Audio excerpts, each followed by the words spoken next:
par contre, j'anime des ateliers.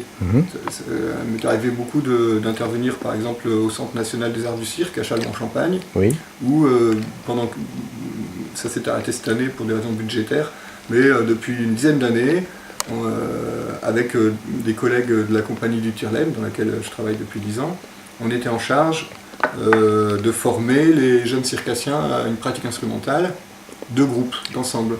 Donc sous forme d'atelier, on avait 20 élèves, surdoués d'ailleurs, parce que les circassiens ont déjà le sens de la discipline, et parfois déjà des activités musicales, mais pas toujours. Et donc on avait des groupes éclectiques de jeunes gens doués. Le but c'était de les faire jouer ensemble, et de leur faire, pour la plupart d'entre eux, apprendre un instrument de A à Z. Et je me sers de la théorie uniquement quand on en a besoin.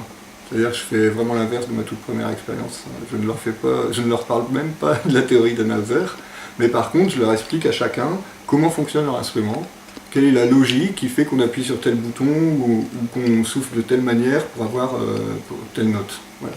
Je peux démarrer n'importe quel instrument de fanfare maintenant.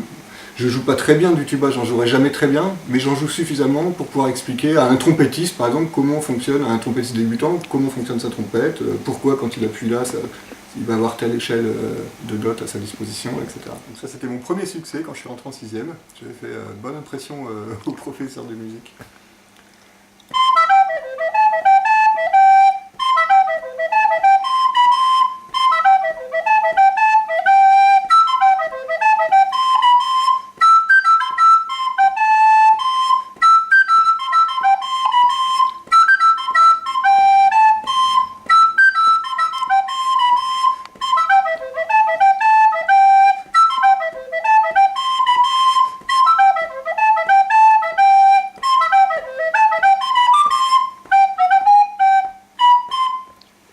Bravo.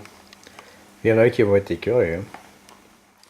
Là j'ai bricolé un peu n'importe comment. Ça va pas Là, c'est forcément une flûte chinoise. C'est typiquement la flûte chinoise. Oui. On retrouve 6 trous, une flûte traversière. Là ici ce sont des trous de décoration, la flûte pourrait s'arrêter là. Ce qui est très particulier, c'est ici on a un trou en dessous là. Les flûtes, je suis au-dessus d'une centaine. Ce sont que quelques exemples. Hein, les flûtes, c'est vrai que dès que je tombe sur un instrument que j'ai pas, j'ai envie de l'avoir. Et les flûtes ont l'avantage de pas d'être assez bon marché. Hein. Par exemple, une fois j'ai acheté un lot de 50 flûtes du type de celle-là pour une bouchée de pain sur la braderie. Ça c'est une flûte indienne, une flûte traversière indienne. Donc aussi assez schtroumpf on peut dire, avec... Donc là le son ne se fait pas tout seul, hein. C'est le principe de la flûte traversière. Bon là, ça va pas être une démonstration très...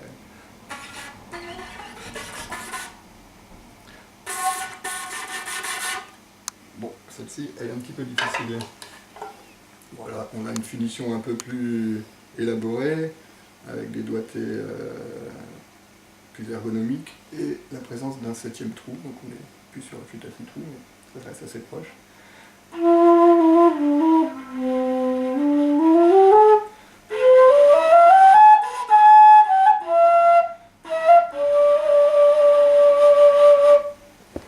Bon, je reste assez classique sur ce genre de flûte parce qu'on pourrait aussi jouer avec la 2e phalange et obtenir ainsi des glissandi très intéressants.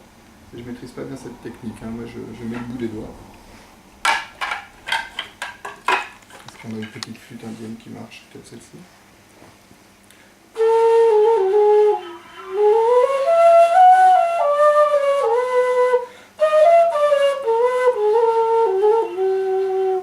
Donc là, quand on est sur des flûtes aussi rustiques, on est bien sûr dans le domaine des instruments diatoniques. Ce qui explique qu'on a besoin d'avoir différentes longueurs de flûte pour pouvoir jouer dans toutes les tonalités qui peuvent se présenter. Ce sont un peu les grandes flûtes.